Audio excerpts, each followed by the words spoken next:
हाँ, शुरू करिए।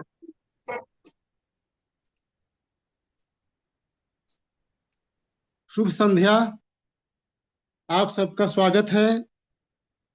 आप लोगों को अ, कष्ट हुआ, असुविधा हुई, इसके लिए खेद है। अब हम जो आज का विषय है उसके बारे में हम बात करेंगे। आज का विषय है महात्मा गांधी और उनकी अहिंसा। कोटेशन संख्या 8100 से लेकर 8107 तक हम बात करेंगे।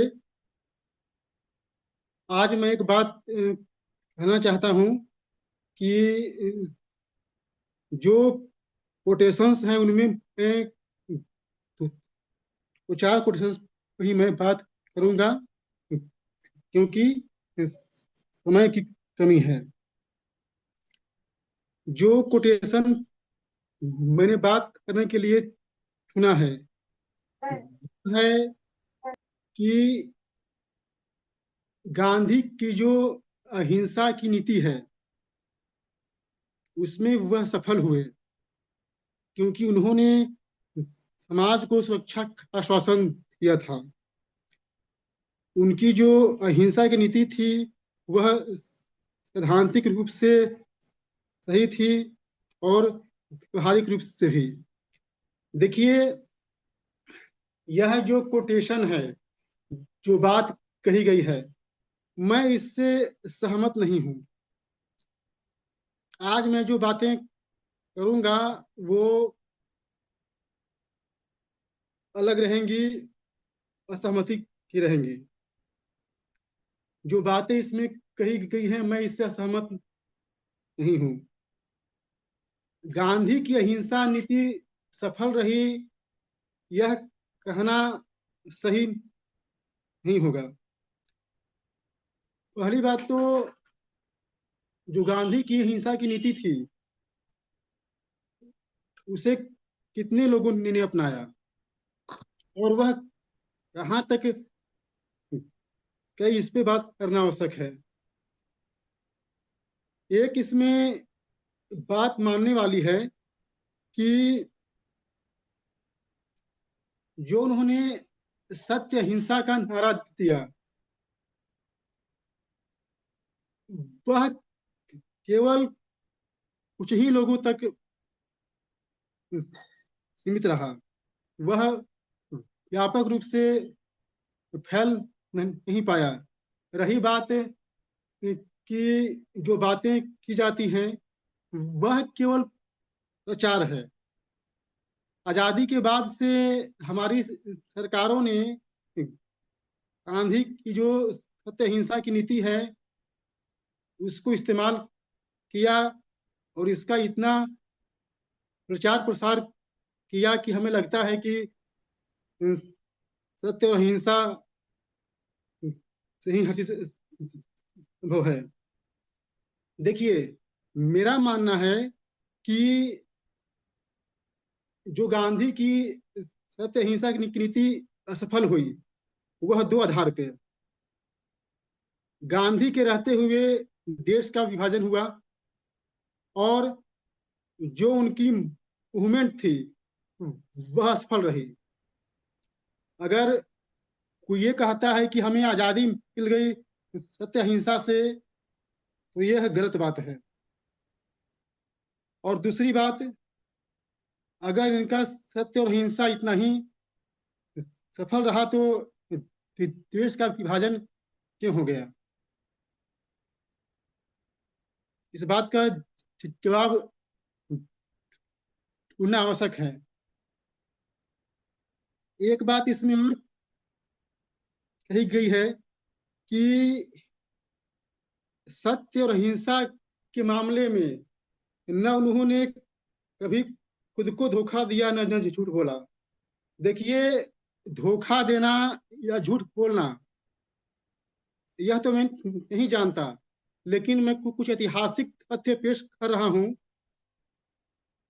जब ये साउथ अफ्रीका से भारत आए तो यही सत्यवादी और हिंसावादी गांव गांव घूमकर अंग्रेजों के लिए सैनिक भर्ती कर रहे थे। जब वो सैनिक भर्ती कर रहे थे तो क्या वो सत्य और अहिंसा का प्रचार कर रहे थे? बताइए। अच्छा, एक बात और, इनकी जो सत्य अहिंसा की नीति थी वह भी सिलेक्टिव थी।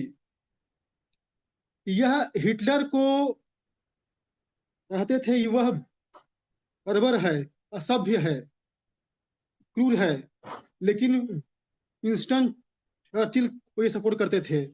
जब सेकेंड वर्ल्ड वॉर में धुरी राष्ट्र और मित्र राष्ट्र आमने सामने आए, इन्होंने मित्र राष्ट्र का समर्थन किया। आप इतिहास देख सकते हैं।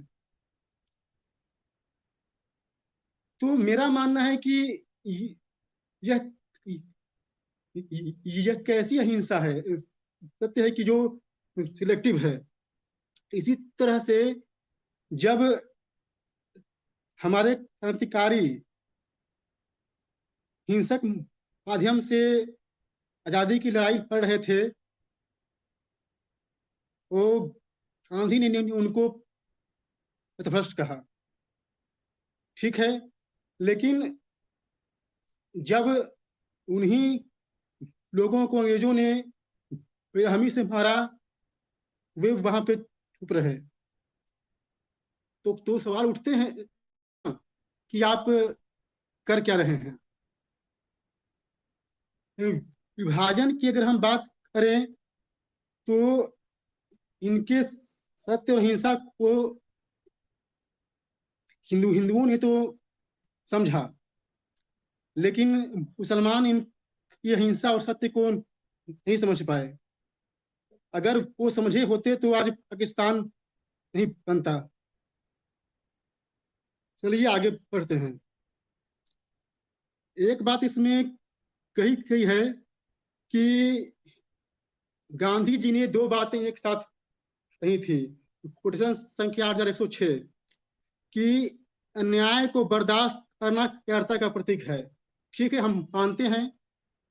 जो दूसरा है कि किसी भी अन्याय के विरुद्ध बल प्रयोग गुंडागर्दी का प्रतीक है। अब लीजिए, ये क्या बात हुई? जब कोई व्यक्ति हमारे साथ अन्याय करेगा तो हम तो बल प्रयोग करेंगे ही। अन्याय होता ही है बल प्रयोग से। तो जब हम अन्याय के सामने बल प्रयोग नहीं करेंगे तो फिर से हम प्रतिकार कैसे करेंगे? आज इस्लामिक जिहाद नक्सलवाद है, क्या उसके सामने गांधी की हिंसा चल पाएगी? नहीं चल पाएगी। एक बार की बात है, इनका वीर सावरकर के साथ बहस हुई। इन्होंने बोला कि अगर कोई एक गाल पे थप्पड़ मार दे तो हमें दूसरा गाल आगे कर देना चाहिए। तो सावरकर ने कहा, मिस्टर गांधी, अगर आपके दूसरे गाल पे भी थप्पड़ पड़ जाएगा तो आप तीसरा गाल कहाँ से लाएंगे? गांधी के पास इनका कोई जवाब नहीं था। बात यह है कि पहले हमें जानना है कि जो अन्याय का प्रतिकार है वह कैसे होता है। देखिए, अन्याय भी बहुत तरह का होता है। एक अन्याय है कि हमें मानसिक रूप से परेशान किया जा रहा है। एक है कि हमें हमारे साथ गाली गलौज हो रही है, और एक है कि हमारे साथ हिंसा हो रही है। तो जैसा हमारे साथ व्यवहार होता है हम वैसा ही बोलते हैं। मान लें कि कोई व्यक्ति हमें शब्द कह रहा है, हम भी उसको अपशब्द कहेंगे। अगर कोई मुझे पत्थर से मारा है हम भी मारेंगे। इसमें कोई बुराई नहीं है। अगर आप हिंसा का जवाब हिंसा से नहीं देंगे तो आप नहीं बच पाएंगे। एक बात इसमें और है जो कही गई है कि गांधी जी ने प्रशासन में न्यूनतम बल प्रयोग की बात की। हाँ, इस बात मैं सहमत हूँ। जो गांधी की जो अ, अहिंसा की नीति है, उसको हमारी सरकारों ने भी लागू कर दिया, और उसी का परिणाम हुआ कि आज जो हिंसक तत्व हैं, आज असामाजिक तत्व हैं, वह आगे बढ़ गए हैं। और यह एक भूल रही। इस कोटेशन में सहमत हूं। इसमें एक और बात मैं कहना चाहता हूं कि जो संपूर्ण भारत में हिंसा के प्रति समर्थन बढ़ रहा है और अहिंसा को असफल माना जा रहा है, उसके लिए जिम्मेदार हमारा तंत्र है। उसके लिए गांधीवाद को हम जिम्मेदार नहीं ठहरा सकते, क्योंकि जब व्यवस्था न्याय और सुरक्षा नहीं देगी तो जाहिर सी बात है हिंसक भावना आती ही है। अगर आप ही को अगर कोई गाली दे दे और आपको न्याय न मिले, तो मन में विचार आता ही है कि काश मैं उसे एक थप्पड़ चढ़ देता। तो ये जो बातें हैं, ये स्वाभाविक सी बात है, इसमें कोई ऐसा बहुत गंभीर बात नहीं है। देखिए, गांधी जी की जो अहिंसा की नीति रही, वह हमें आज तक समझ में नहीं आई। देखिए, सत्य अहिंसा का व्यवहार हम उसके साथ करते हैं जो भी जो सत्य और अहिंसा को मानता है। हम ऐसे व्यक्ति के साथ अगर लड़ रहे हैं जो एकदम हिंसक है, हम हमें नहीं लगता कि उसके साथ अहिंसा का व्यवहार हो सकता है। और दूसरी बात, अगर कुछ लोग ये कहते हैं कि आजादी के दम पर अहिंसा के दम पर आजादी आई, तो मेरा मानना है कि सुभाष चंद्र बोस क्या कर रहे थे। आपको पता होना चाहिए कि आजाद हिंद फौज के 43,000 भारतीय सैनिक मारे गए थे। अगर सेकेंड वर्ल्ड वार में आजाद हिंद फौज ने जो अंग्रेजों के जो घुटने थोड़ा तोड़ सा दिए। शॉर्ट करिएगा विपुल जी। हाँ ठीक है बाबा। हाँ, 19 मिनट हो गया है। हाँ हाँ, ठीक है, घुटने तोड़ क्या दिए, बताइए। तो ये उन्हीं की देन थी। तो हिंसा के माध्यम से हमें आजादी मिली है। ठीक है, हमने अपनी बात को आपके सामने रखा है। हो सकता है कि आज जो मैंने जो बातें बोली हों, कुछ लोगों को खराब लगा हो, लेकिन ये तर्क का मंच है, इसलिए हम इस पर आगे हम बात करेंगे। धन्यवाद। धन्यवाद विपुल जी। बाकी के साथियों से एक निवेदन है कि अपनी बात को आप लोग जो है 4 मिनट के अंदर अंदर में रख दें। ज्ञानेंद्र जी जो है वो टाइमर लगा देंगे, तो प्रत्येक व्यक्ति जो है इससे अधिक समय ना ले, ताकि अन्य साथियों को भी जो है वो समय मिल जाए और प्रश्नोत्तर का समय रहे। और बाबा जी भी जो है आजकल जो है समय से अपनी मीटिंग करके चले जाते हैं, तो समय सीमा में बात रखेंगे तो अच्छी चर्चा हो पाएगी।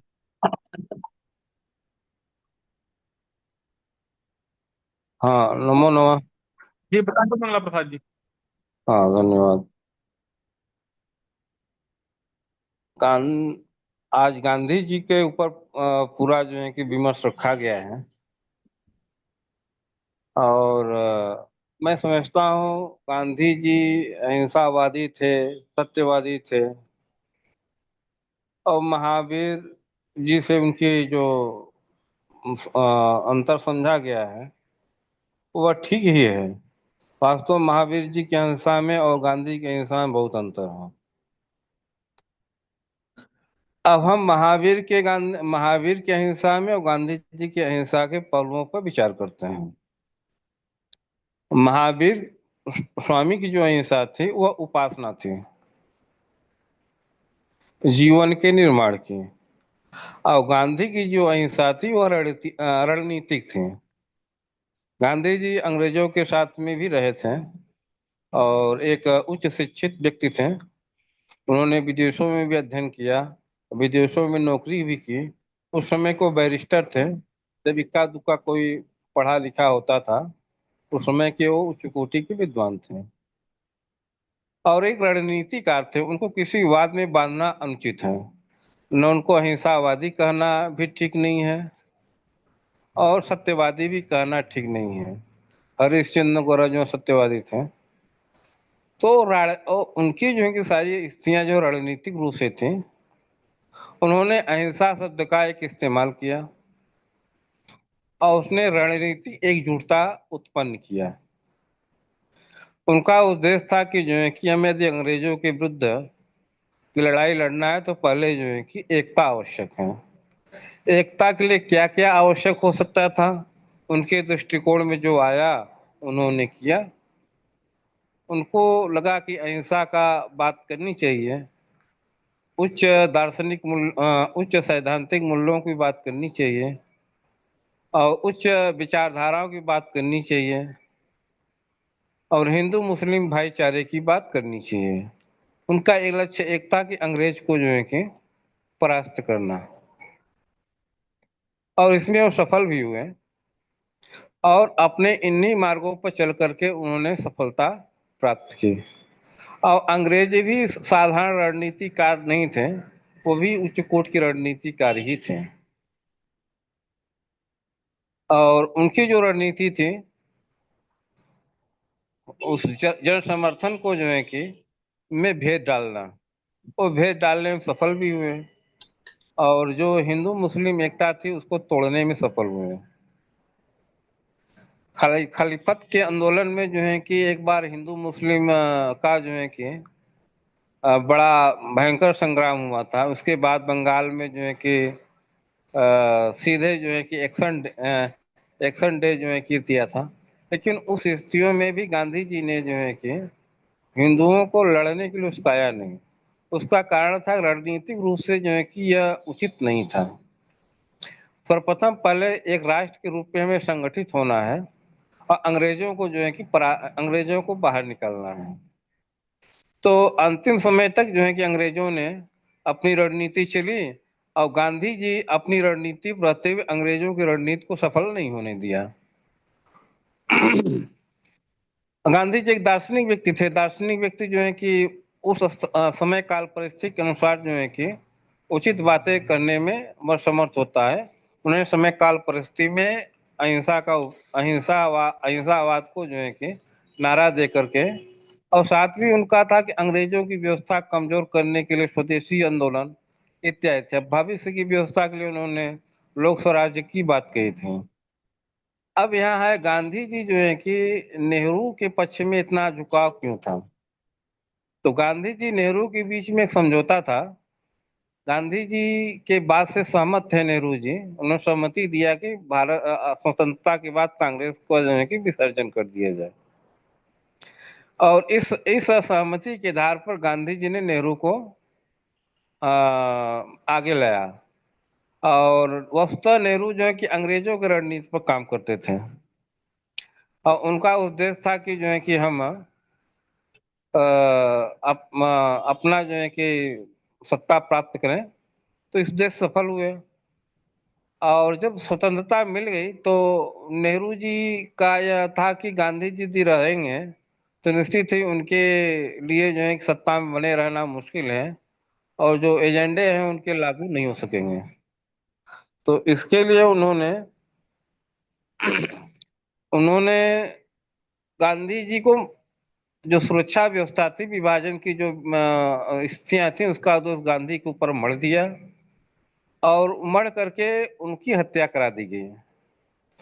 अब रहे कि हिंदू मुस्लिम के मामले में जो गांधी जी की बातें हैं, यदि आज वो होते हैं, यदि 2-4 साल बाद यदि और जीवित रहते हैं, तो निश्चित था कि वो जो है कि रणनीतिक दृष्टिकोण से वो यह भी कहते कि जो है कि मुसलमानों को अब भारत छोड़ देना चाहिए या मुसलमानों का दमन होना चाहिए, जो काल परिस्थिति के अनुसार जो उनका जो है कि एक व्यवहारिक रणनीतिक रूप था। हम उनके रणनीति को समझना चाहिए, न कि उनके किसी वाद को लेकर चले हम। गांधी जी ने चरखे को जो है कि प्रतीक बनाया, लेकिन चरखा एक प्रतीक था, वो सिर्फ रणनीतिक था। चरखा का कोई उनका ऐसा बहुत बड़ा जो है कि एजेंडा नहीं था। वो काल परिस्थिति अनुसार जैसे जो देखा जाता वैसा वो करते हैं। लेकिन जो उनके अनुयायी थे, उनके नाम से जो है सत्ता का भोग किए और सारे पाप जो है कि गांधी जी को डालते गए। आज की स्थिति है, गांधी जी अप्रासंगिक हो गए। आज गांधी का कोई नाम लेता है तो उसको जो है गलत समझा जाता है। तो हमें इन बातों को समझना चाहिए। हमने गांधी जी के रणनीतिक पहलुओं में विश्वास करना चाहिए। गांधी जी शुद्ध सनातन धर्मी व्यक्ति थे। सावरकर से इनका इस बात को लेकर विरोध हुआ कि गांधी जी वर्ण व्यवस्था के समर्थक थे और सावरकर जी इसके विरुद्ध थे। गांधी जी राम राज्य के समर्थक थे। नेहरू जो है कि सेकुलरिज्म सिद्धांत को लेकर चलने वाले थे। कुल मिलाकर के जो है कि गांधी जी की अपने रणनीति चल रहे थे और मैं सोचता था 2-4 साल 5 साल और गांधी जी रहते तो उनकी रणनीति पूरी पूरी सामने आ जाती है। क्योंकि स्वतंत्रता के बाद की जो उनकी रणनीति थी या संविधान लागू होने के बाद जो उनकी रणनीति सामने स्पष्ट होती, असली रणनीति वो सामने आ नहीं पाई। हम गांधी जी बारे में चाहे कुछ भी कहें, तो कुछ भी निंदा करें, कुछ भी विरोध करें, वह सब गलत बातें हैं। हमें सिर्फ गांधी जी के रणनीतिक पहलू में देखना चाहिए। वो एक बहुत अच्छे रणनीतिकार थे।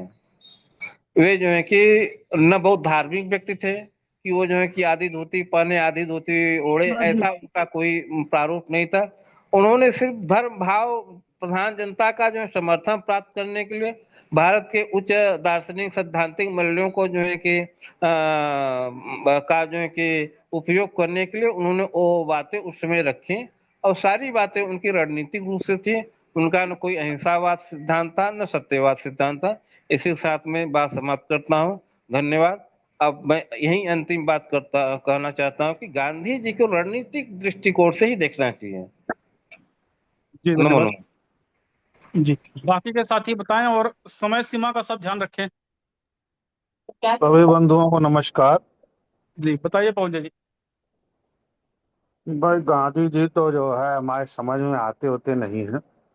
हम थे भी नहीं गांधी जी के जमाने में, तो हमको पता भी नहीं एग्जैक्ट कि उन्होंने क्या क्या किया, नेहरू के पद क्या किया। और ये है कि जो उस समय के लोग थे, जैसे सुभाष बाबू हुए, भगत सिंह थे, चंद्रशेखर आजाद थे, वो लोग उन्हें बेहद सम्मानीय नजरिए से देखते थे और बहुत सम्मान करते थे, ऐसा उनके शब्दों में कोट। बाकी आज के समय में जो देखने को मिल रहा है, लगभग कहा जाए तो 80% आईएएस बड़े उद्योगपति सभी के आवास पर गांधी की फोटो होती है। सभी लोग उन्हें बेहद सम्मान के नजरिए से देखते हैं। बाकी तो रिक्शा चलाने वाला भी गांधी को गाली देता है। गांधी एक ऐसे व्यक्ति हैं कि किसी गांव के प्रधान तो है नहीं, क्या है कि 2 लप्पड़ मार जाएंगे, चाहे जो गाली दे के निकल जाए। तो और ज्यादा हम गांधी के बारे में कुछ कह नहीं सकते, क्योंकि उस समय हम थे नहीं।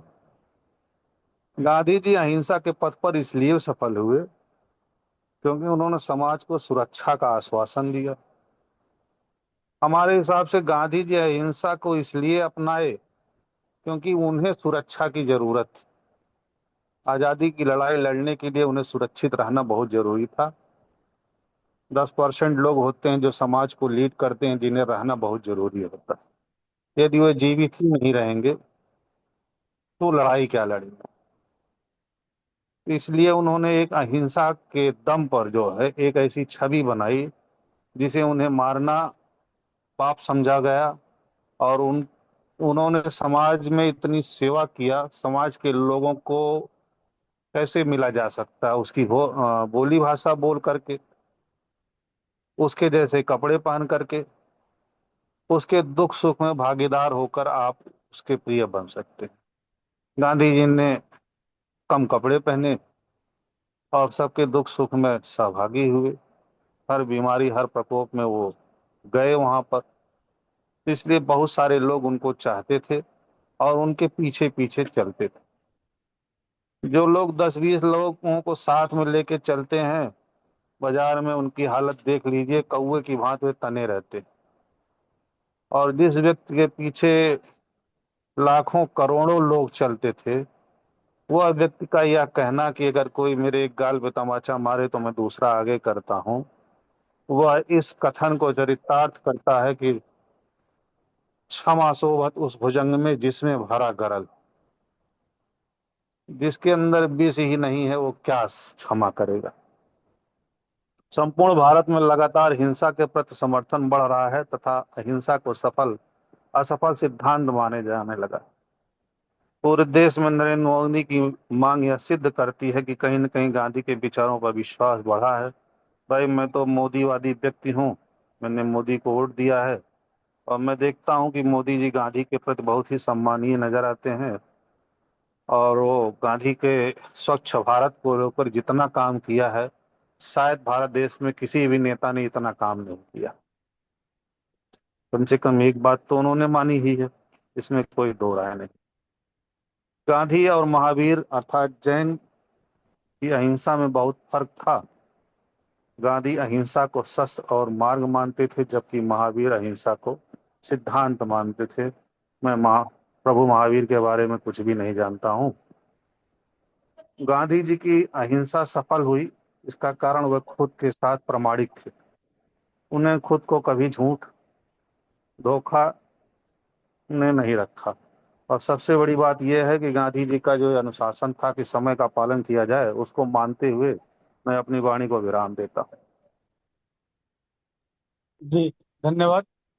बाकी के साथी बताएं। जी भैया, मैं भी अपना विचार रखता हूँ। सभी को प्रणाम। जी बताइए। मुझे लगता है भैया कि गांधी जी स्वभाव से सरल थे, सीधे थे, समझदार थे।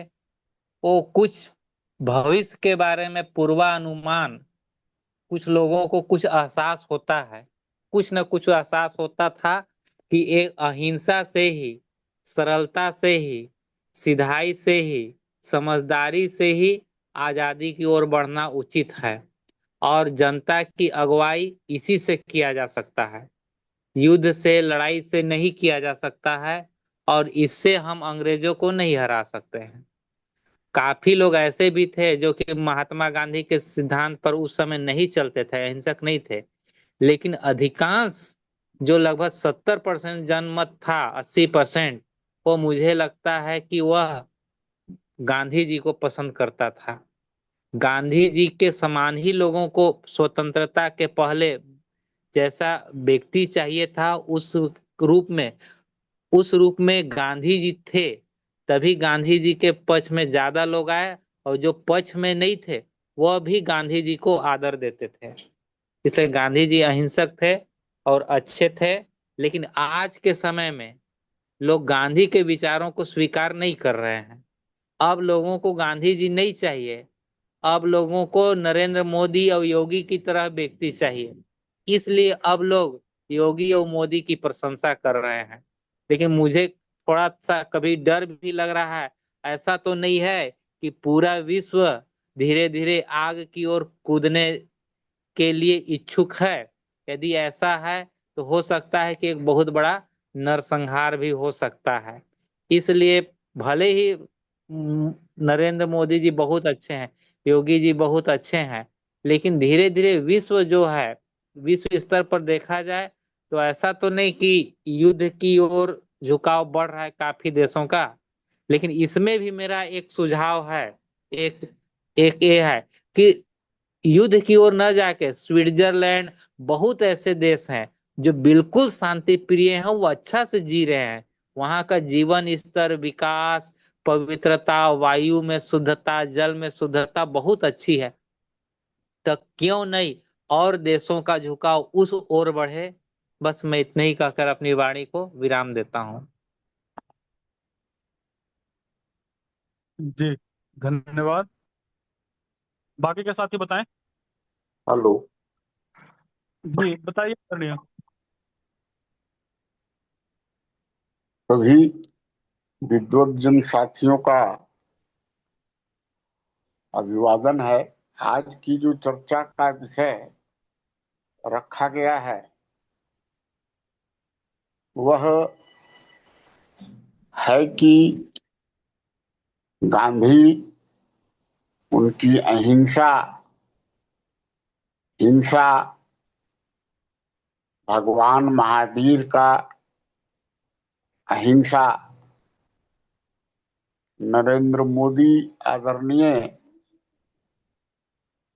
श्री नरेंद्र मोदी जी की हिंसा अहिंसा, इन विषयों पर आज हम लोग चर्चा कर रहे हैं। तो हम समझते हैं कि जब महावीर स्वामी का समय होगा और जब उन्होंने अपनी विचार को, चिंतन मंथन को लेकर के और अपना मार्ग प्रशस्त किया, अपना जो मार्ग दिया है, उस समय की परिस्थिति कुछ और होगी।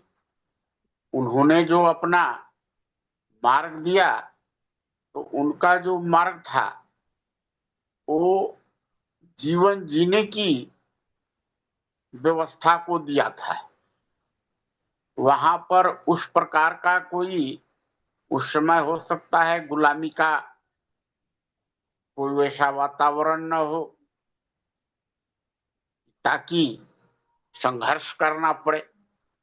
एक जीवन जीने की जो है विशेष पद्धति रहे जिसमें कि प्रेम, शांति और अहिंसा से जो एक सुखद जीवन जिया जाता है, न दूसरों को दुख न अपनों को दुख, वैसा उन्होंने उस समय किया हुआ। लेकिन जो हमारा गुलामी का काल रहा, अंग्रेजों का जो गुलामी का काल रहा, इसमें जो है हमें आजादी लेना था, राष्ट्र को आजाद करना था। उसमें हमारे यहाँ एक गर्म दल था और एक नरम दल था। तो गर्म दल वाले अपने हिसाब से आजादी की लड़ाई लड़ रहे थे और गांधी जी जो थे वो नरम दल का प्रतिनिधित्व करते हुए और ये अपने हिसाब से लड़ाई लड़ रहे थे। लेकिन हम जब ये चीज को देखते हैं कि जितने भी गर्म दल का रास्ता चुनते हैं वो ईमानदारी से और सत्यनिष्ठा के साथ लड़ाई को लड़ते हैं, लेकिन वह अंतिम जो लड़ाई है वहां तक उसको नहीं पहुंचा पाते तथा उसमें चिंतन और मंथन करके रणनीति के तहत नहीं लड़ पाते, जिससे कि उनकी कार्य की गति बीच में रुक जाती है। लेकिन जो अहिंसा के सिद्धांत को लेकर के और लड़ते हैं वो जो है अंतिम यात्रा अपना जो है वो पूरा करते हैं, जिससे कि गांधी जी ने राष्ट्र को स्वतंत्रता दिलाकर इसके बाद ही जो भी घटना उनके साथ घटी वो हम लोग सब परिचित ही हैं। लेकिन जो स्वतंत्रता के बाद जो है गांधी जी ने अपने सिद्धांत के साथ अहिंसक लड़ाई लड़के स्वतंत्रता दिलाया, लेकिन गांधी जी का जो कांग्रेस था और उनके जो अनुयायी थे उन्होंने जब सत्ता पर काबिज हुआ तो इन्होंने जो है हिंसा का रास्ता चुनकर और सत्ता का 70 साल तक जो है उस पर काबिज रहे। इन्होंने अहिंसा को नहीं अपनाया। इनके साथ कम्युनिस्ट हिंसात्मक थे, इनके साथ अल्पसंख्यक समुदाय हिंसात्मक थे। हिंदू कहाँ हिंसा किया? हिंदू तो कहीं हिंसा नहीं किया। लेकिन जब हिंदू के साथ सत्य का कर और उसके साथ भ्रम में रह करके धोखा जब किया गया और बहुत दिन तक यह भ्रम में रहा और देखा कि ये तो हमारे अस्तित्व पर धीरे धीरे जो है प्रश्न चिन्ह खड़ा कर रहे हैं, तब कुछ संगठन जो है वो हिंसा के रास्ते पर चली है। और अगर सठे साठ्यम साठिये जो कहावत है, जो हमारे साथ जो कुछ हम लोग देखने को मिल रहा है, तो कुछ अपने सुरक्षा के लिए आपको भी जो है अल्प समय के लिए आपको रास्ता अख्तियार करना पड़ेगा, क्योंकि बिना शक्ति के आप अहिंसा और शांति व्यवस्था भी स्थापित नहीं कर पाएंगे। इसलिए शक्ति भी आवश्यक है। धन्यवाद। मैं अपनी बात को यहीं पर विश्राम देता हूं और साथी चर्चा को आगे बढ़ा। जी, बाकी के साथ चलिए मैं थोड़ा सा रख दूं। ब्रजेश जी, जी बाबा जी। आज जो चर्चा का जो जितने पॉइंट्स हैं सब करीब करीब एक बात पर चल रहे हैं कि गांधी और अहिंसा। अब यह बात तो साफ दिख रही है कि स्वतंत्रता के पहले गांधी की अहिंसा का अच्छा परिणाम निकला और स्वतंत्रता के बाद बुरा परिणाम निकला। यह एक चिंता का विषय है कि गांधी की अहिंसा गुजरात से निकली और नरेंद्र मोदी की हिंसा भी गुजरात से निकली और दोनों की देश में प्रशंसा की। नरेंद्र मोदी की हिंसा पंजाब से बिहार से नहीं निकली, गुजरात से निकली। गुजरात में अगर नरेंद्र मोदी ने इस तरह मुसलमानों की हिंसा के माध्यम से मनोबल नहीं तोड़ा होता तो प्रधानमंत्री नहीं बन पाते। तो आखिर इन दोनों में अंतर क्या है कि महावीर या बुद्ध की अहिंसा देश को कायरता की तरफ ले जा रही थी। इसका मतलब कि राज्य का काम अहिंसा नहीं है, राज्य का काम समुचित बल प्रयोग है। और अगर राज्य न्यूनतम बल प्रयोग करेगा तो समाज को अपनी सुरक्षा के लिए कहीं न कहीं हिंसा का सहारा लेना पड़ेगा। तो स्वतंत्रता के बाद जो हमारे देश में शासक हुए, उन शासकों ने हिंसा और कायरता और अहिंसा इसका अर्थ नहीं समझा। अगर राज्य न्यूनतम हिंसा का उपयोग नहीं किया होता तो भारत में हिंसा बढ़ती ही नहीं। अब जब भारत में राज्य अहिंसक हो गया तो राज्य अहिंसक हो गया तो समाज हिंसक हो गया। गांधी ने कभी नहीं कहा है कि हमें कायर होना चाहिए। गांधी ने कहा है अहिंसक होना चाहिए। इसमें क्या गलत है? तो मेरे विचार से वास्तव में मैं भी व्यक्तिगत रूप से अहिंसक हूं। अब आप एक बात वर्तमान का विचार करिए कि वर्तमान में जो कमजोर है वह कायर है, और जो मजबूत है वो हिंसक है। बीच में कोई अहिंसक तो दिखता ही नहीं है, क्योंकि जब कोई व्यक्ति कमजोर है, अकेला है, तो गालियां सुन करके भी चुप रह जाता है, कहीं शिकायत भी नहीं करता है, बताता भी किसी को नहीं, अरे हो गया क्या है। तो गाली सुनता है, झापड़ खा करके भी चुप रह जाता है। अकेला है तो क्या करेगा बेचारा। और जब वो 10 लोग हो जाते हैं तो सामने वाला कमजोर है, तो उसका देखिए फिर ताकत, मारने को भी तैयार है, गाली देने को भी तैयार है। ये दोनों परिस्थितियां घातक हैं।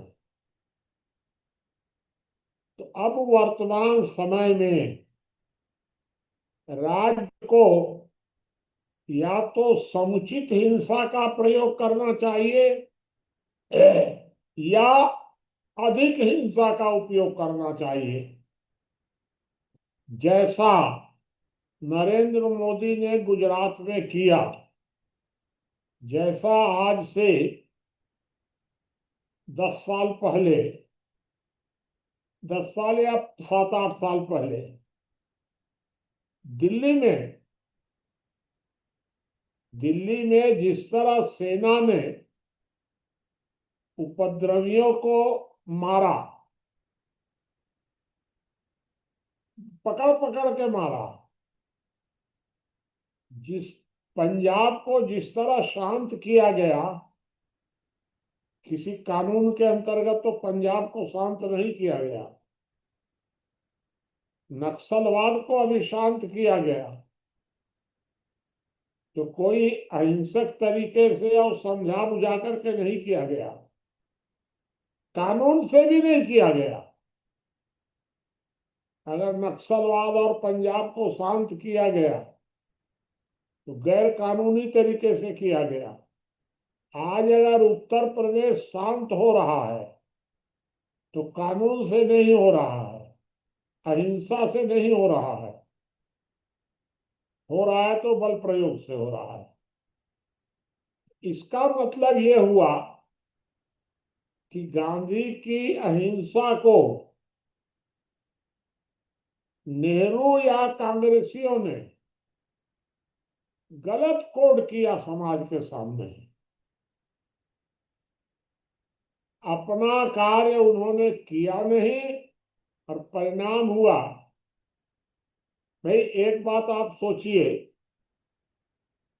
कि मैं रायपुर में जिस घर में रहता हूं, तो रात दिन हम लोग खुला छोड़ एकदम रखते हैं, रात दिन हम रहे ना रहे कोई कोई चिंता की बात नहीं है, क्योंकि हमें 100% गारंटी है कि इस कॉलोनी में, पूरी कॉलोनी में करीब हम लोगों की कॉलोनी में 2000 की आबादी है। कॉलोनी के अंदर ये गारंटी है कि चोरी होगी ही नहीं, हिंसा होगी ही नहीं, निश्चिंत रहते हैं। वही अगर कहीं दूसरी कॉलोनी में चले जाएं तो पूरा चिंतित रहते हैं, क्योंकि वहां उस बात की गारंटी नहीं है। तो इसलिए मैं ये बात आपसे कहना चाहता हूं कि प्रश्न यह नहीं है कि हमें अहिंसक होना चाहिए, अहिंसक। प्रश्न ये है कि राज्य अगर अपना कार्य ईमानदारी से करेगा तो समाज में हिंसा घटेगी, और अगर राज्य अहिंसक हो जाएगा तो समाज में हिंसा बढ़ेगी, आप उसको रोक नहीं सकते। मेरे विचार से अब धीरे धीरे नरेंद्र मोदी, योगी आदित्यनाथ जैसे अब आपको बताएं, आज मध्य प्रदेश में एक ऐसे व्यक्ति के यहाँ बुलडोजर चला जिसकी प्रॉपर्टी 100 करोड़, और बुलडोजर से उसका गिरा दिए, 10-20 करोड़ का तो गिरा ही दिए। ये अगर बुलडोजर एक्शन कानूनी हो रहा है, गैर कानूनी हो रहा है, ये कोर्ट का विषय है, तो ये अपराधियों के अंदर भय पैदा कर रहा है, और जितना उन अपराधियों में भय पैदा होगा उतना समाज सुरक्षित अपने को महसूस करेगा। तो इसलिए मेरे विचार से वर्तमान समय में जो लोग समाज में हिंसा का समर्थन करते हैं वे गलत हैं। अगर आज सुभाष चंद्र बोस, भगत सिंह, चंद्रशेखर आजाद, ये लोग भी अगर वर्तमान स्थिति में भारत में रहें तो हिंसा का समर्थन नहीं करेंगे। ये मैंने आपको मोटी मोटी बात बताई। कोई बात अगर किसी को मेरे से पूछनी हो तो आप 2-4 मिनट में पूछ लीजिएगा, और नहीं तो फिर अपनी बात आगे बढ़ाइए। बाबा प्रश्न है। हाँ, बताइए। प्रश्न ये है कि आज जो हिंसात्मक प्रवृत्ति हो रही है, लोग हिंसा की तरफ बढ़ रहे हैं, उसका कारण क्या है?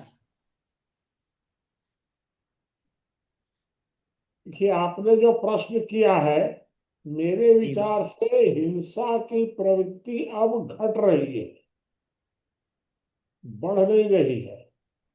उसका एक कारण तो है तकनीक का बहुत अधिक विस्तार हुआ है। जी बाबा। ये जो सीसीटीवी कैमरे वगैरह लग गए हैं, इससे इस प्रकार की प्रवृत्ति, चोरी या डकैती या अन्य जो प्रवृत्तियां हैं, इन पर थोड़ा थोड़ा नियंत्रण हो रहा है। तो मैं नहीं समझ रहा हूं, गलती हो रही है हम लोगों से कि हमारे धर्मगुरुओं का काम था लोगों का हृदय परिवर्तन, और राज्य का काम था दंड देना। धर्मगुरु कह रहे हैं हिंसा करो, और राज्य हो जा रहा है हिंसक। ये तो उल्टा हो जा रहा है वर्तमान में।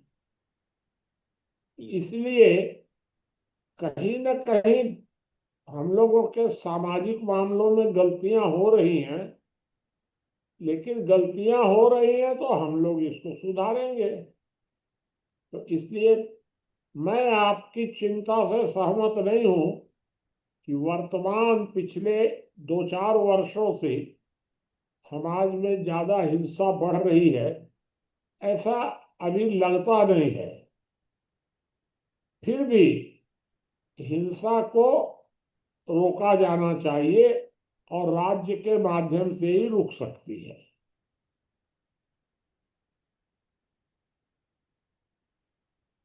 चलिए, और बताइए। किसी साथी का कोई प्रश्न है तो प्रश्न रखिए।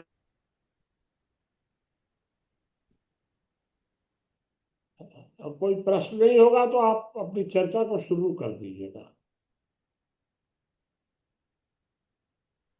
बाकी के बताएं। जी जी भैया माता जी, प्रसाद मैं कुछ बोल जी जी। थोड़ी सी बात मैं रखता हूँ। बाबा, मेरा मानना ऐसा है कि जो आज व्यक्ति के स्वभाव में आवेश का बढ़ना हुआ है, उसका मुख्य कारण असंतोष है। असंतोष न्याय न मिल पाने के कारण है, या न्याय में विलंब होने के कारण से है। जब व्यक्ति को शासन से चूंकि सुरक्षा और न्याय दो ही चीजें चाहता है, तो सुरक्षा की तो समाज गारंटी दे देता है, जहां तक है वहां तक, जैसे भी होता है वो अपने समुदाय में सुरक्षा को ढूंढ लेता है। लेकिन न्याय समाज से नहीं मिल पाता, न्याय तो शासन ही देता है। और जब शासन से अनुमानित न्याय उसको नहीं मिलता है जिसकी वो अपेक्षा करता है, जब न्याय नहीं मिलता है तो असंतोष बढ़ता है, और असंतोष बढ़ने के कारण आवेश होता है।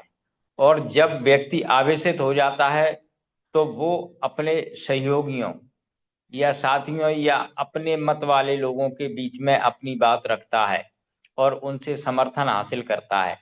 जब उसके साथी या जो उसका समाज होता है, परिवेश होता है, परिवार होता है, वो सब सहमत होता है कि हाँ यहाँ अन्याय हो रहा है, तो वह न्याय प्राप्त करने के लिए हिंसा का मार्ग चुनता है, अर्थात कानून को अपने हाथ में लेता है।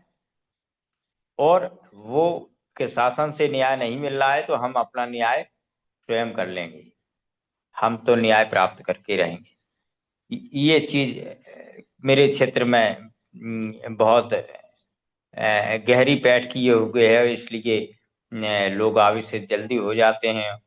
और चूंकि शासन से न्याय की उन्हें अविश्वास है कि न्याय मिल पाएगा, इसमें संदेह है, इसलिए हिंसा का मार्ग चुनते हैं। दूसरी बात मेरी ये है कि जब अहिंसा की तुलना हम करते हैं, समीक्षा, चूंकि आज ये समीक्षा ही है, गांधीवादी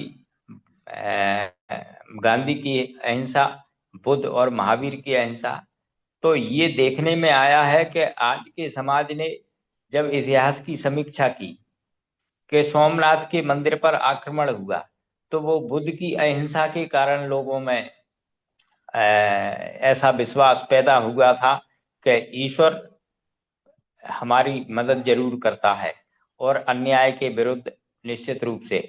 तो वहां पर संदेश हमारे धर्मगुरुओं ने गलत दिया था, जिससे भी अहिंसा का जो मार्ग था उसके प्रति लोगों का विश्वास घटा। जब तुलना करता है सोमनाथ के मंदिर पर बार बार आक्रमण होना, दूसरी चीज आज के समय में जो व्यक्ति अहिंसक होता है या शक्ति संपन्न होने के बाद भी अगर वो किसी ताकतवर का प्रतिकार नहीं करता है तो लोग उसे कायर समझने लगते हैं। वो कायरता न झलके उसके व्यवहार में व्यक्ति के, इसलिए कमजोर भी प्रतिकार के लिए हिंसा का सहारा लेता है और बलवान तो हिंसा का सहारा लेता ही लेता है। इन्हीं शब्दों के साथ मैं अपनी बात को समाप्त करता हूं। धन्यवाद जी। बाकी के साथी बताएं।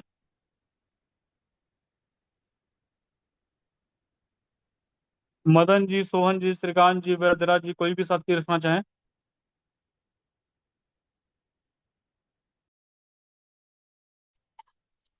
हाँ जी, सभी साथियों के लिए नमस्कार।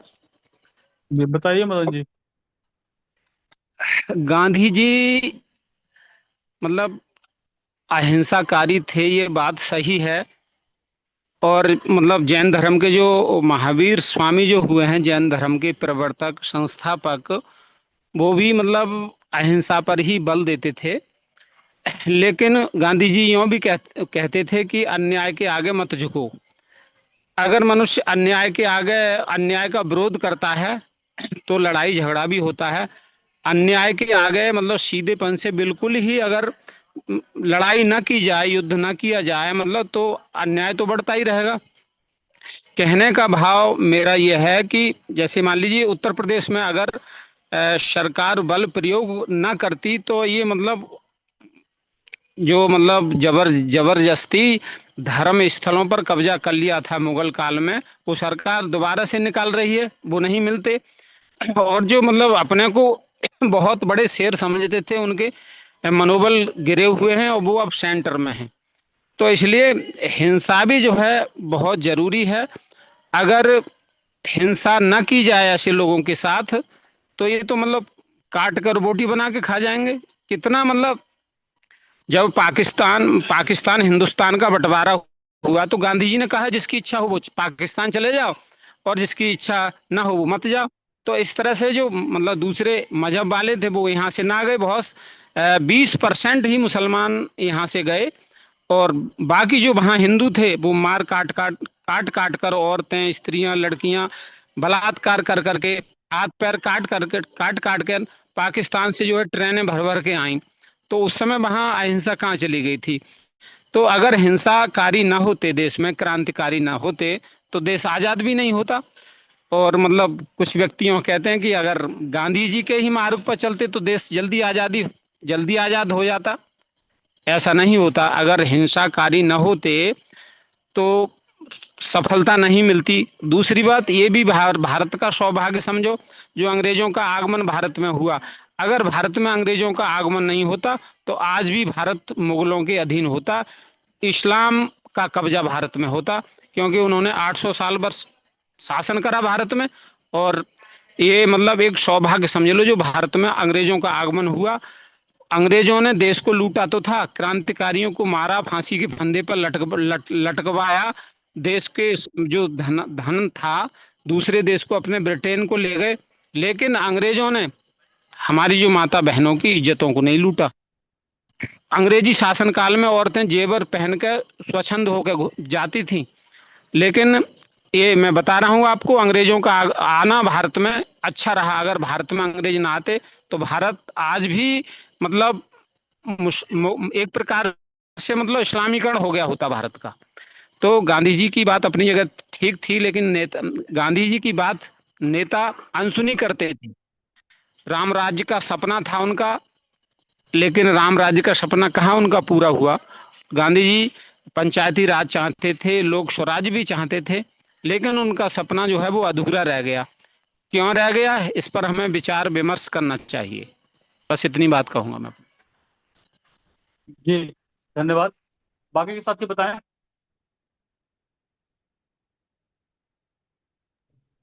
मैं 1 मिनट में कुछ कहना चाह रहा था। जी बताइए क्या आनंद जी। जब हम हिंसा, अहिंसा और अपराध, ये सारी चीजें समाज में देखते हैं, कष्ट देखते हैं और एक तुष्टिकोण देखते हैं, एक पक्ष का लेकर के, तो कहीं ना कहीं मन में क्रोध तो आता ही।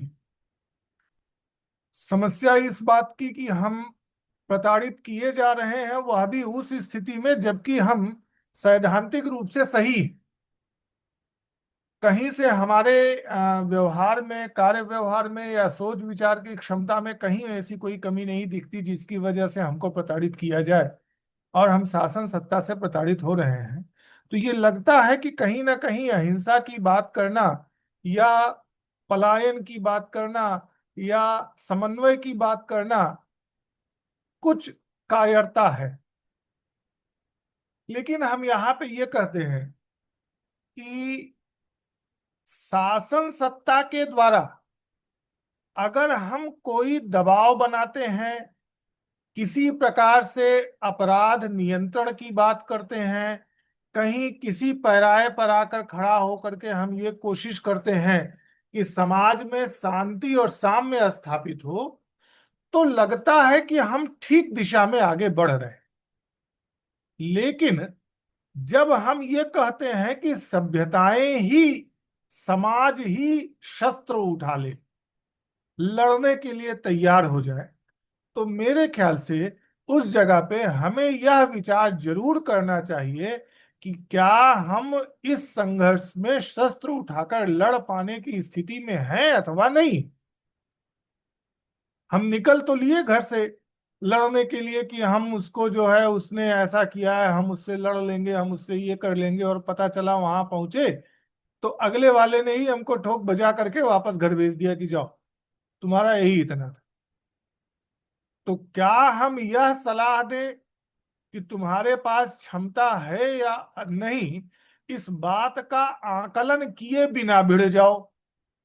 तो हमारी सलाह देने की क्षमता और हमारी सलाह पर, हमारी नीयत पर विमर्श होना चाहिए कि हम एक ऐसे व्यक्ति को सलाह दे रहे हैं जो बेचारा लड़ना ही नहीं जानता, कमजोर है, या यह कह लीजिए कि उसकी वृत्ति ही लड़ने की नहीं है और हम उसको लड़ने के लिए कह रहे हैं, और जो उस व्यक्ति से लड़ने के लिए कह रहे हैं जो जिस व्यक्ति के घर में बकरा और भेड़ कटाने के लिए, बकरी जिबह करने के लिए कहा जाता है कि छोटे बच्चों से जिबह करवाएं, छोटे बच्चों से हम कुर्बानी करवाएं, जिससे कि उनके अंदर भय ना पैदा हो।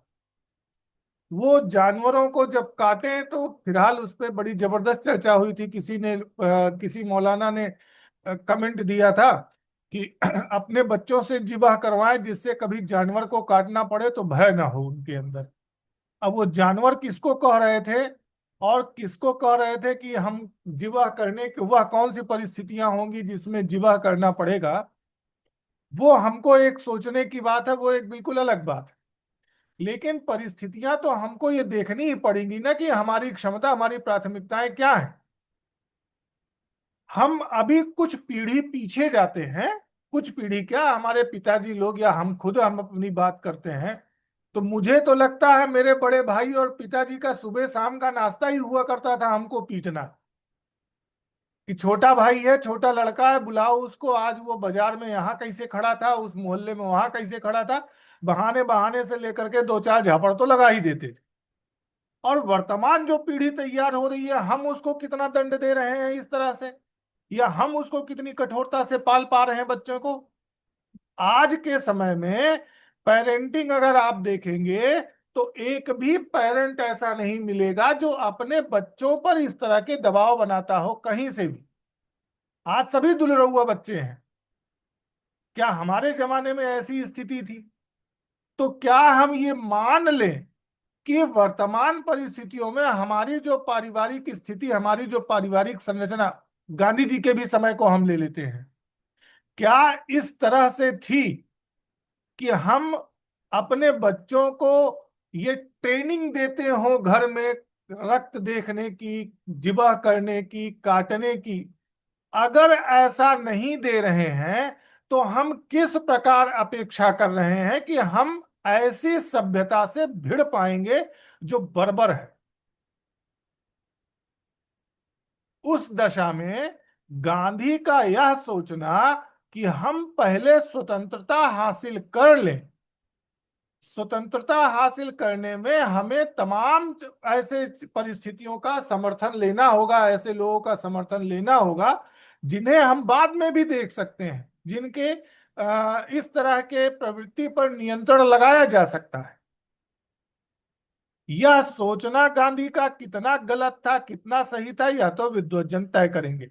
लेकिन मुझे लगता है कि गांधी अगर यह सोच रहे थे कि एक ऐसी सभ्यता को ऐसे लोगों के सामने ना फेंक दिया जाए जो कि बर्बर है।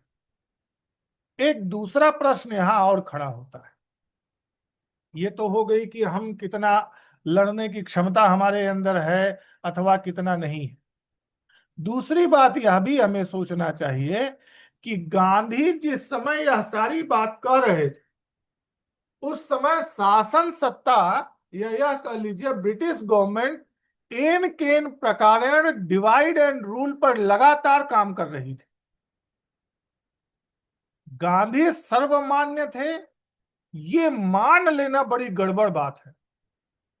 मुनि जी ने अभी कुछ दिन पहले भी एक लेख लिखा था, ब्रिजेश जी टाइम ओवर होगा तो थोड़ा सा याद दिला दीजिएगा।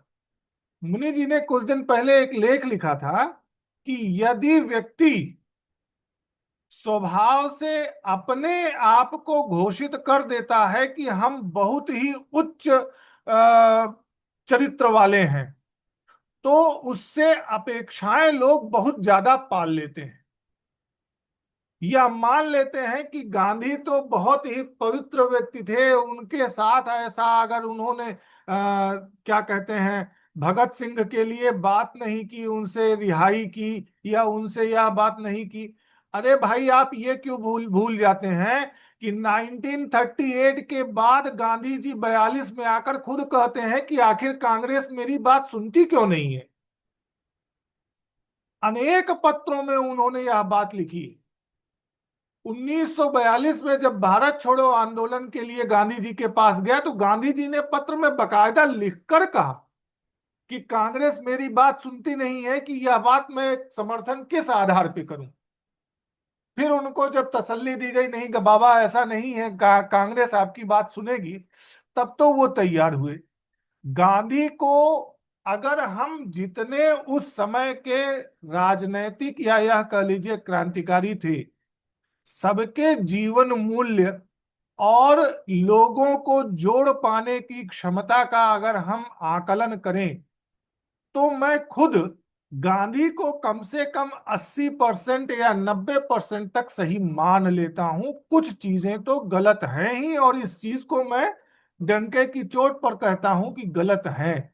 लेकिन 70-80% पैमाने पर पास होने वाले व्यक्ति को भी हम डिक्टेंशन मार्क देंगे। और इन गांधी के समकक्ष अन्य जो व्यक्ति टिक रहे थे, ये बिल्कुल सही है कि एक जो भगत सिंह ने आदर्श प्रस्तुत किया, चंद्रशेखर आजाद ने जो आदर्श प्रस्तुत किया, उससे अगर हम तुलना करेंगे तो लोगों को जोड़ पाने की स्थिति बन पाई कि नहीं बन पाई, ये एक अलग बात है। लेकिन उच्च चारित्र अपने आप को उन लोगों ने स्थापित किया। मैं इन दोनों के बीच तुलना की बात नहीं कर रहा हूं, लेकिन यह जरूर कह रहा हूं कि गांधी को गलत कहते समय हमें यह जरूर विचार करना चाहिए कि कहीं हम उनको बहुत उच्च आदर्श वाला तो नहीं मान ले रहे हैं, अथवा हम उनके उन परिस्थितियों को, उनकी सोच को बहुत छोटा करके नहीं आंक ले रहे हैं। मेरी बात समाप्त हुई। जी धन्यवाद। किसी साथी का कोई प्रश्न है या कुछ बात रखना चाहे तो रख सकते हैं।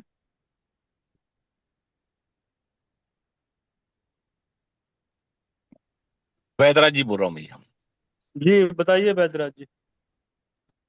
ये जो हमें आजादी मिली, कई लोग बोलते हैं कि गांधी की अहिंसा से नहीं, हमारे क्रांतिकारी जो जो मतलब कि हिंसा कर रहे थे अंग्रेजों के प्रति, उनके सहारे से मिली है। और कई लोग ये कहते हैं कि अहिंसा के सहारे से मिली है। ये दोनों के सहारे से नहीं मिली है। मेरा तो ये सोचना है कि परिस्थितियां विश्व में ऐसी निर्मित हो गई, और पूरा भारत का जन समूह जो है, या पूरा जनमत, वो अंग्रेजों की व्यवस्था को नाकार रहा था। अंग्रेज इस दबाव में भी आ गए थे। विश्व व्यवस्था कोई बाजार व्यवस्था बनती जा रही थी। ये परिस्थितियां ऐसी निर्मित हुई हैं कि उन्होंने सोचा कि हम यहाँ से भारत को छोड़ने के बाद में भी भारत के ऊपर में कब्जा बनाए रख सकते हैं, एक कॉलोनी के माध्यम से, या मतलब एक उसके एक बाजार के माध्यम से। आर्थिक व्यवस्थाएं मजबूत हो रही थी, इस टाइप का होगा मेरे ख्याल से। तो इसमें अहिंसा और हिंसा का दोनों का ही मेरे ख्याल से महत्वपूर्ण वो स्थान नहीं था। अहिंसा तो थी महत्वपूर्ण, अंततः बातचीत से हुई, हिंसा से उनको खदेड़ा नहीं गया। कोई किसी हिंसक समूह ने उनको यहाँ से सीमा पार करके खदेड़ दिया, ऐसा भी नहीं हुआ। तो ऐसा तो माना नहीं जाएगा कि ये हमें आजादी हिंसा से मिली है। क्रांतिकारियों की नीयत भी आजादी की थी, सही थी। अहिंसक लोगों की भी नीयत देश को आजाद कराने की थी। देश की आजादी के लिए सभी लोग लड़ रहे थे। अभी सभी लोग को आपस में टकराना नहीं चाहिए, किसी की निंदा नहीं होनी चाहिए। और वास्तविक, और मुनि जी बताएं कि मतलब वास्तव में क्या है, क्या हिंसा का भी कुछ योगदान था इसमें आजादी में? आप ही लोग बताएं कुछ, थोड़ा सा हम उस समझ पाए।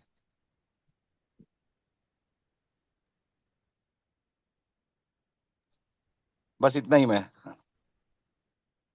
कोई और साथी कुछ कहना चाहे, या विपुल जी कुछ कह रहे हैं? हाँ, हमारा जी ये कहना है कि जब हम आज़ादी की बात करते हैं, यह जो बात है कि हमें आज़ादी मिली, यह ऐतिहासिक रूप से ये गलत है। अब आप बोलेंगे कि भाई ये तुम कैसी बातें कर रहे हो। जो बातें मैं बोलने जा रहा हूँ, ध्यान से सुनिएगा। हमको आज़ादी नहीं मिली है, हमको सत्ता का हस्तांतरण हुआ है। आप किसी भी आधुनिक भारत की किताब आप उठाइए, नौवीं 10वीं की, आप उसमें देखेंगे, उसमें लिखा हुआ है कि हम भारत को सत्ता का हस्तांतरण कर दे कर देंगे। तो ये बात मान लीजिए कि आपको सत्ता का हस्तांतरण हुआ है। दूसरी बात कि यहाँ पे बहस चल रही है कि आज़ादी किसने दिलाई। पहली बात तो, जिस आज़ादी की हम लोग बात कर रहे हैं, वह दरअसल औपनिवेशिक राज्य है। आप इसको ही वेरीफाई कर सकते हैं। जब 1947 का इंडिया इंडिपेंडेंस एक्ट पारित होता है, कहाँ पे? लंदन में। उसमें स्पष्ट लिखा हुआ है कि भारत और पाकिस्तान दो दो औपनिवेशिक राज्य होंगे। तो सवाल यहाँ पे ये आता है कि भाई फिर हम आज़ादी आज़ादी हम क्यों कहते हैं? हम ये बोले कि हम औपनिवेशिक राज्य हैं। अगर अभी भी किसी को हमारी बात की आपत्ति है, तो एक बात आप जान लीजिए, आप कॉमनवेल्थ के मेंबर क्यों हैं? कॉमनवेल्थ एक संगठन है जिसपे इंग्लैंड ने कभी शासन किया था। जब इन बातों को हम देखते हैं तब हम आते हैं कि वह आज़ादी नहीं थी। और जो ओजा जी ने जो बात कही, बिल्कुल सही बोली। उस वक्त ऐसी परिस्थितियां बन चुकी थी कि अंग्रेजों को भारत छोड़ना ही पड़ा। सेकेंड वर्ल्ड वॉर में भले वो जीत गए थे, लेकिन उनकी उनकी हालत बहुत खराब थी। उनकी मजबूरी थी भारत को छोड़ना। धन्यवाद। जी, कोई और साथी बताएं।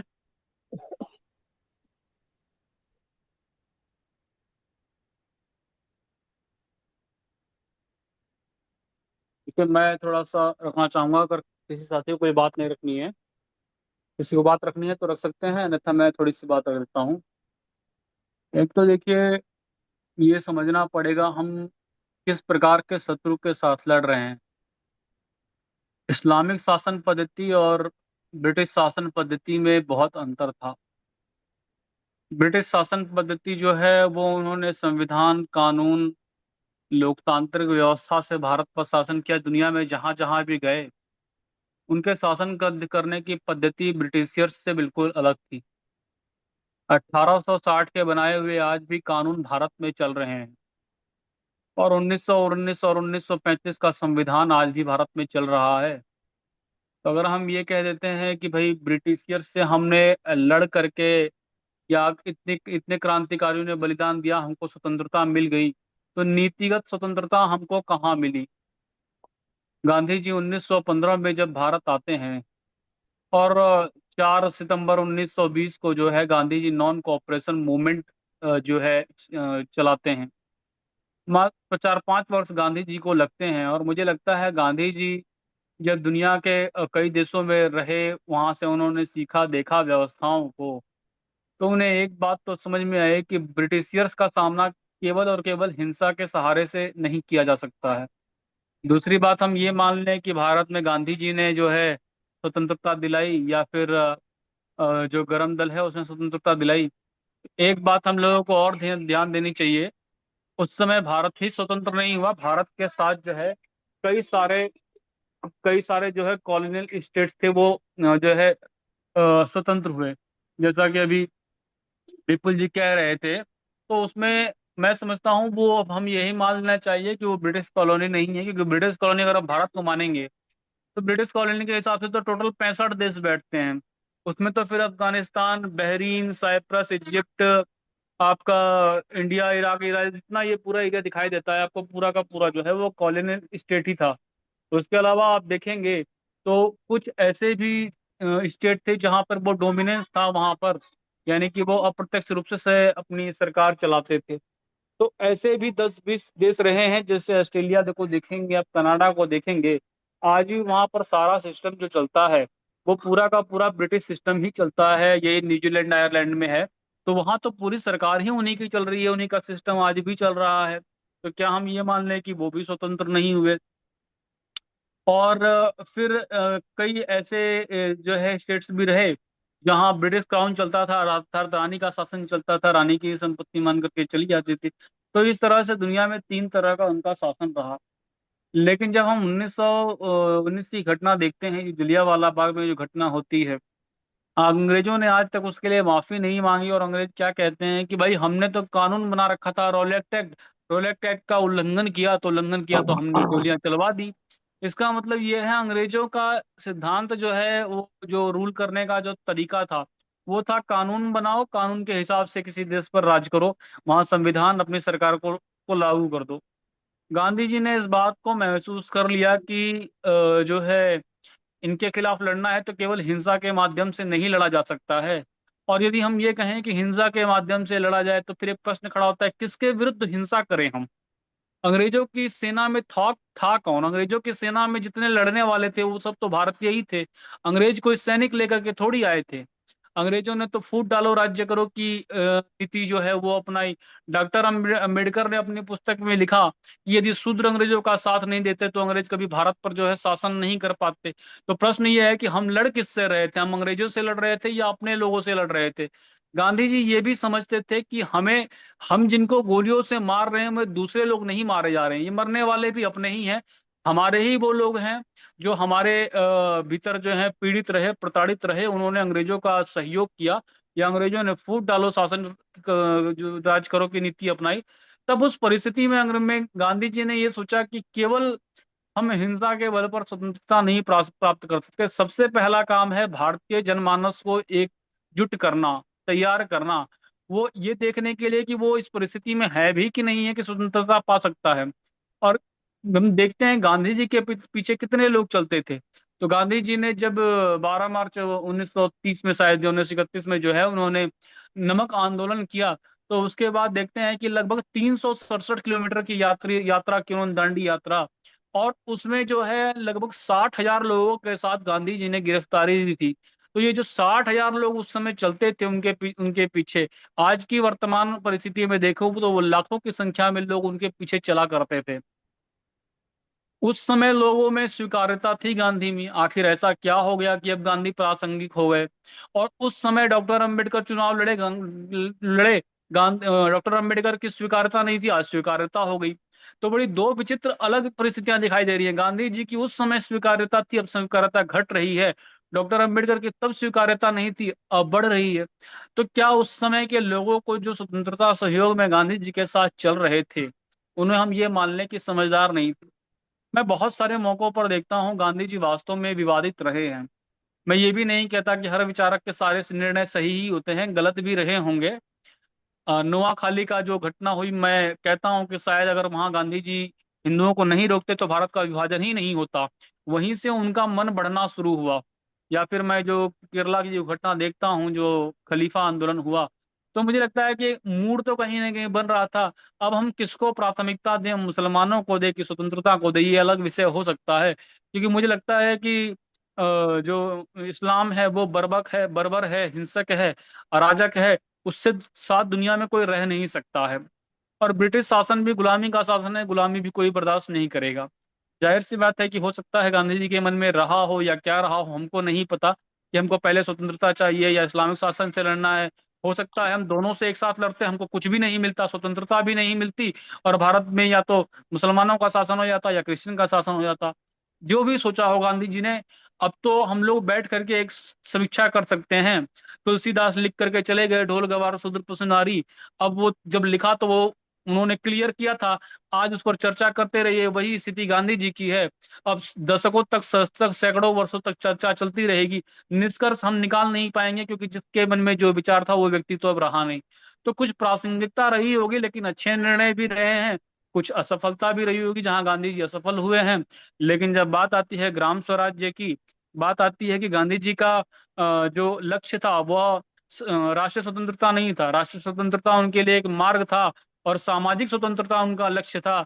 वो हर जो मजदूर महाजन की जो बात करते थे, जो 1931 में गोलमेज सम्मेलन में उन्होंने जो कहा कि नहीं, हिंदुओं को दो भागों में बांटना ठीक नहीं है, तो बहुत सारे मामलों में जो ठीक भी दिखाई देते हैं। स्वामी श्रद्धानंद का मामला हो, वहाँ गलत दिखाई देते हैं, नोआखाली के मामले में गलत दिखाई देते हैं। फिर प्रश्न उड़ा, वही वही आगे अटक जाता है कि हम किसको सही कहें। उस समय हमारे लिए स्वतंत्रता महत्वपूर्ण थी या इस्लाम से लड़ना? तो मुझे लगता है शायद दोनों मोर्चों पर तो लड़ना संभव नहीं था। लेकिन क्या हो सकता था, वो एक सिर्फ विवाद का विषय रह सकता है। जी धन्यवाद। किसी साथी का कोई प्रश्न है या कोई बात रखना चाहे तो रख सकते हैं।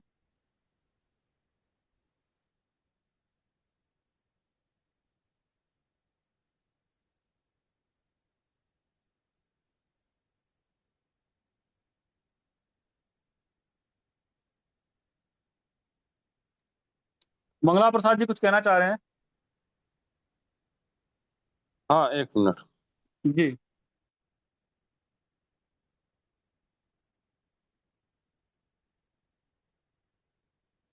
नमन, हम जो यहाँ सब बातें की गई हैं गांधी जी पर, मैं उसका एक अंतिम निष्कर्ष बता देता हूँ। कोई भी जो रणनीतिकार होता है, नेता होता है, प्रायः नेता का कोई सिद्धांत नहीं होता, कोई नियम नहीं होता है। जैसे एक सेनापति का कोई नियम नहीं होता है, कोई सिद्धांत नहीं होता है। उसका एक सिद्धांत होता है, युद्ध को जीतना और लक्ष्य को प्राप्त करना। हालांकि यह जरूर था कि जो है कि नरम दल और गरम दल दो दल थे, और कहीं भी गांधी जी ने गरम दल का विरोध नहीं किया। इसलिए मैं नहीं कह सकता कि महावीर वाली अहिंसावाद उनके था, जो है कि या हरिश्चंद्र वाला सत्य भावना था। मूलतः नेता को रणनीतिक कार्य के दृष्टिकोण से देखना चाहिए। क्या मोदी योगी जो है कि कब सच ही बोलते हैं? क्या उन्होंने झूठ नहीं बोला? क्या वे बड़ी बड़ी बातें नहीं करते हैं? सेनापति जो है कि जय महाकाल, हर हर महादेव, अल्लाह अकबर का नारा लगवा देता है और सेना लड़कट मर जाती है। तो ये रणनीतिकार का, एक सेनापति का या युद्ध का जो रणनीति होती है वो अलग होती है। उसको किसी ऐसे दृष्टिकोण से नहीं देखना चाहिए। तो महात्मा गांधी को हमें दार्शनिक या जो है कि संत के दृष्टिकोण से जो देखा जा रहा है, वह एकदम विशुद्ध रूप से गलत है। महात्मा गांधी ने कोई न तो जो है कि संत थे, न तो कोई ऐसा व्यक्ति थे जो है कि बहुत उच्च कोटि साधक रहे हों। यह कि उनकी रणनीति ठीक थी। उन्होंने रणनीतिक तौर पर जितना भी किया वो ठीक किया। वो इस्लाम का भी सपोर्ट किए और सर्व समाज का सपोर्ट किए।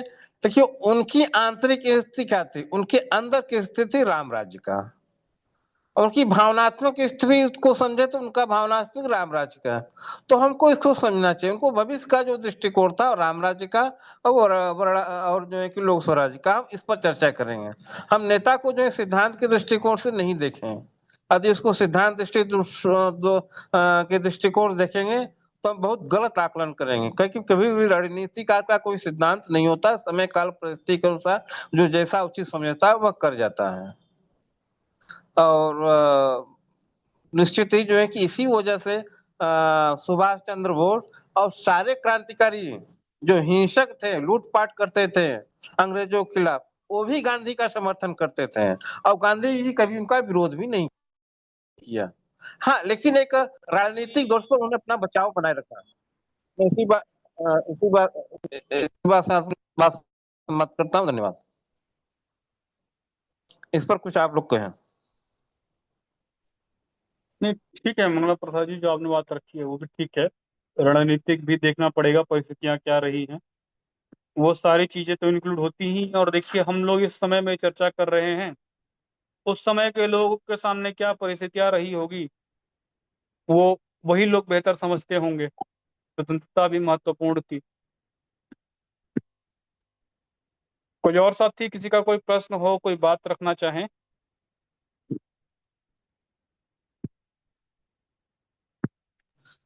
मैं कहना चाहूंगा कि गांधी जी 2-4 साल और रहे होते, गांधी जी 2-4 साल और रहते हैं तो निश्चित ही वो इस्लाम को जो है कि भारत से मुक्त करने की बात जरूर करते, क्योंकि उनका रणनीतिक दृष्टिकोण बड़ा व्यापक और बहुत जो है सूक्ष्म, बहुत ही मजबूत हुआ करता था। वो ऐसी रणनीतिक गलती नहीं करते नेहरू वाला या यदि भारत संगठित हो जाता तो उसके बाद निश्चित ही वो अपना आगे कार्रवाई जारी करते हैं। जी जी। कोई और साथी?